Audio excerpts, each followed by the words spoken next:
Morning, comms clubbers. I know it's early. I've just glanced at the time and I thought, my goodness, I'm here early. And I think that is because I am super excited to share this video with you, because in my pursuit of helping you to know the shortcuts, the quick wins to communicating with confidence and clarity, there are some gems, absolute gems that I have learned along the way. And today I bring you a top tip from the corporate world.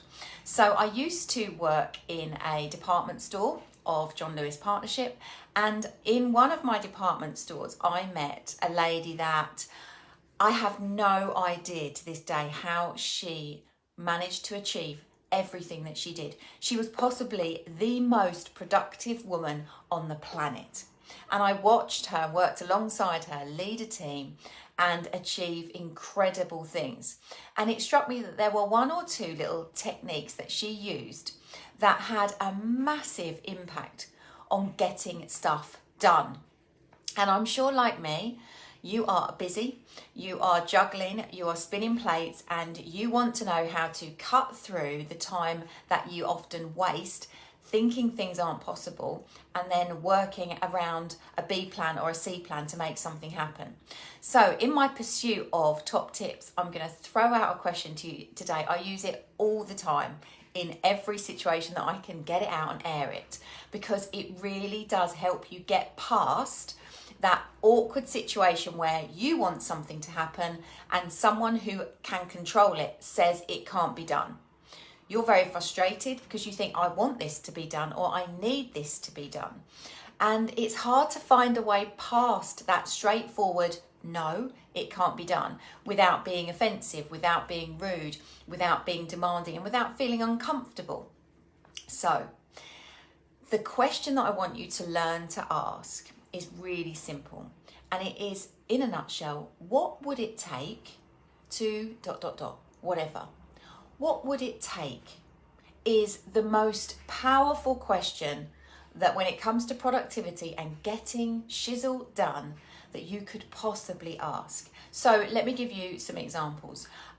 Say you are in the process of buying and selling a house, and you want that move to be completed, and you want to exchange, you want to move in by the end of the month. And you might say to your estate agent, okay, so are we on for the end of the month? I need to be in by the 31st. And your estate agent just flatly says, no, that can't be done. And you're like, in your head, it's very important that you're in by the 31st of the month. And actually you sense that not being able to achieve it is more a case of people who are not you, not really wanting to make it achievable. So how do you get around that situation? In that scenario, you ask the estate agent, but what would it take to mean that I could move in on the 31st? What would it take for us to exchange and move in on the 31st of the month?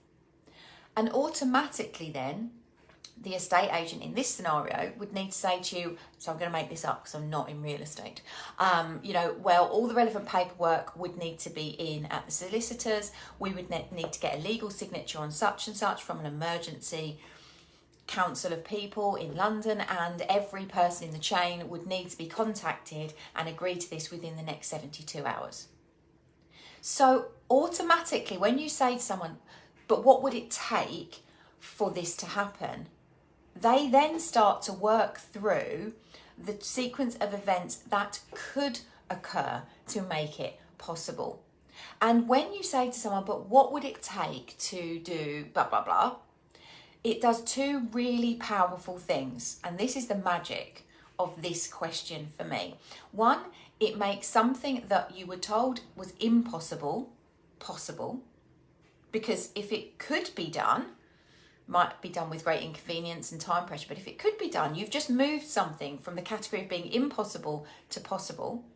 And the second thing it does is, because it helps identify what would need to happen, it gives you the how to make something possible. And therefore you don't just move it from impossible to possible, but you move that situation from possible to probable.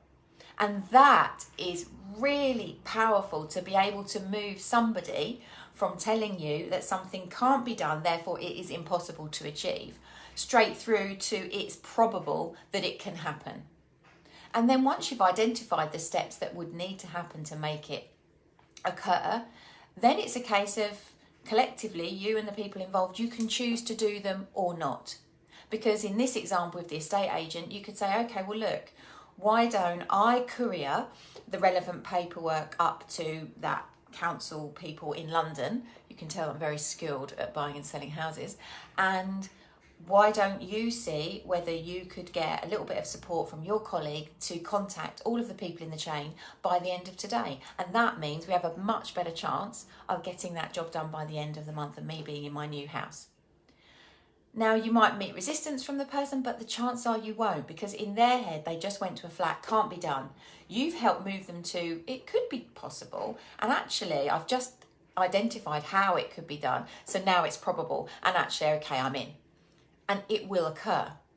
So what would it take to ... is powerful for those situations where somebody just doesn't want to make something happen. Now, there's another scenario that you can use this question in, which is really helpful. And it is to be used in situations where people just, for the life of them, they can't see their way through a problem that they've just encountered. So it's not that they don't want to make something happen.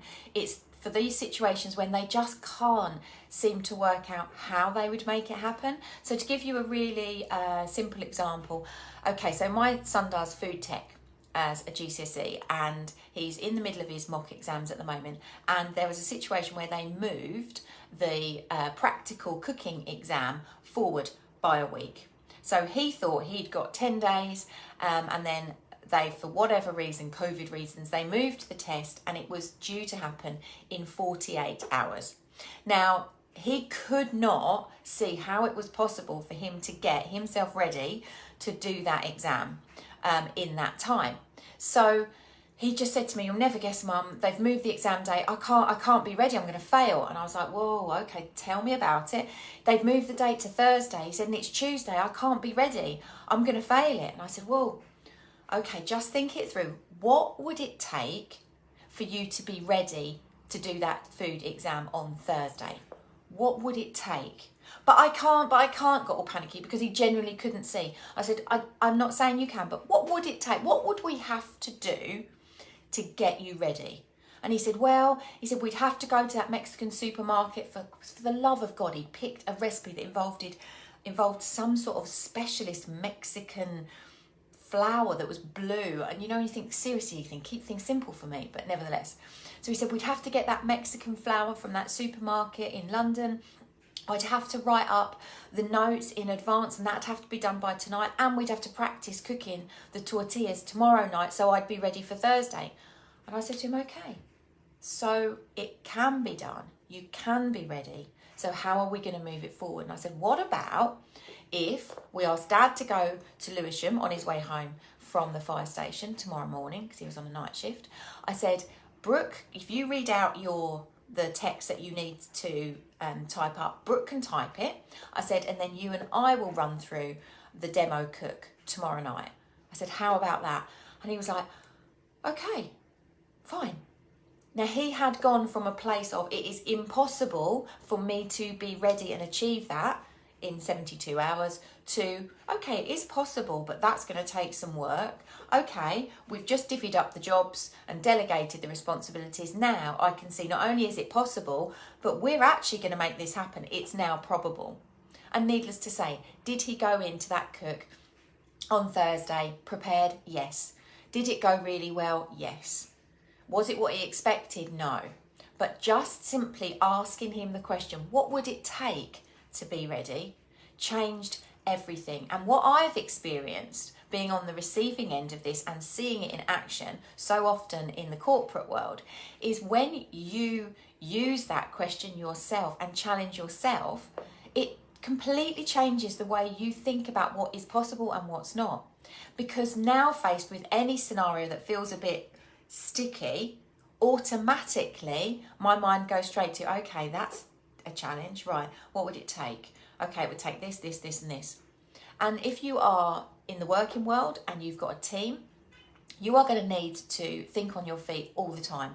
You're going to need to engage people and come up with solutions and find workarounds, because I guess many of you are in environments where you're understaffed and against the clock and over budget, or your budget's being squashed. So you've got to be creative.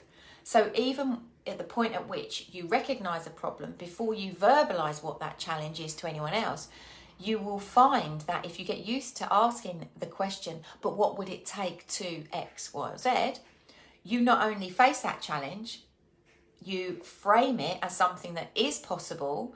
If only you knew how, then you work through the how, and suddenly it becomes probable. And then when you communicate that to your team, your boss, your line reports, whoever it is that you're working with, you've already got a solution. And what they will do is they will catch that, because this type of thinking is really contagious. And when you ask a question like, what would it take to achieve that, it's really inoffensive, it's really inclusive, it feels safe, it doesn't feel right, well, it's got to happen, what are you going to do about it? It's what would it take, what could we do if we had to? Because anything, pretty much anything is possible if you approach it in the right way with the right mindset. And you will find that that becomes your knee-jerk reaction. But it's not just a question that you can use for situations where people don't want to achieve something, or situations where people can't see how to achieve something. You can use it in a really positive way. And I use it all the time to dupe my family. I'm going to put it out here, none of them are in this group, to dupe my family into doing stuff all the time. Because if I said to my husband, I want us, that's the regal us, that's him, I want us to finish decorating the spare bedroom by the end of the month because I've got so-and-so coming to stay, I would face objection or every time. If I say to him, what do you think it would take for us to get the bedroom decorated by the end of the month? Or if I said to them, you know, what I remember being in my old corporate career and saying to the office manager, but what would it take for us to get completely up to date with the filing, because it was such a bugbear in the office? And suddenly when you use it for proactive reasons, what would it take for us to go on holiday this year? What would it take for us to get out of debt before Christmas this year? What would it take? What would it take? What would it take? Then automatically, I don't know, I'm not a psychologist, but something magical happens and people's brains expand and they find potential solutions. And then once you've listed out what it would take, you'll still find situations where actually you just think, that all sounds a bit painful, I don't want to do that. So stuff still doesn't happen, but at least it is a decision that you made out of choice rather than circumstance. Because if you just believe something can't be done, then you don't have a choice. If you identify how it could happen, if you wanted to get out of debt by the end of the year and you've mapped out what that would take, and one of the only options is for you to get a second or a third job, and you just don't want to do that, then you can choose not to do it, and you tend to be a little bit more at peace with the debt or the circumstance in that example, because you chose it. You knew there was an alternative, but you chose to stay where you are and face the situation you're in. But 9 times out of 10, you choose to move, because by asking what would happen if, what would it take to, what would it take? What would it take? When you do that, you move something from impossible to possible, and then straight from possible to probable. And that is an absolute gift. You can use it everywhere. I ring up people all the time, service providers. What would it take for me to be able to bring down my Wi-Fi costs with you? What would it take for me to get a boiler engineer out to my house today? What would it take for you to agree to let me have your kids stay with me for the weekend so that I can have them all to myself and you get the weekend off? What would it take for us to see each other before the end of the year? You can use it all the time. It is a beautiful question, and I wanted to share it with you today, because if you lead a busy life and you need to get shizzle done, what would it take to ... could be the best question that you have now added to your communication toolkit. So let me know if you have ever used it, you've ever been on the receiving end of it, it has made you realise that something that you previously thought was not going to happen completely happened. And I can see Lorna's watching. Lorna, you know, you and I, we've worked together, so you know the power of being on the end of the corporate question of what would it take to make this happen. And also I'm sure that you've used it because you are brilliant at leading teams, and I'm sure it's galvanizing some of your teams. You've used this question. So if you've heard it before and used it before, oh, Maddie's there. Maddie, you're up early, watch out. So Maddie, you are in my camp of soul sister communication, love. So you'll know the power of a beautifully inoffensive, inclusive, open-ended, powerful question that moves something swiftly from impossible to probable. So thank you for sending me some little love hearts. So let me know if you've used the question, if you've been on the receiving end of the question, or when you next use it. I double dare you, because this is the fastest way to get stuff happening in your lives. Right, I will wait to see your comments below, and thank you for joining me bright and early on a Tuesday morning. I hope you have an incredible rest of your day. Okay, bye for now.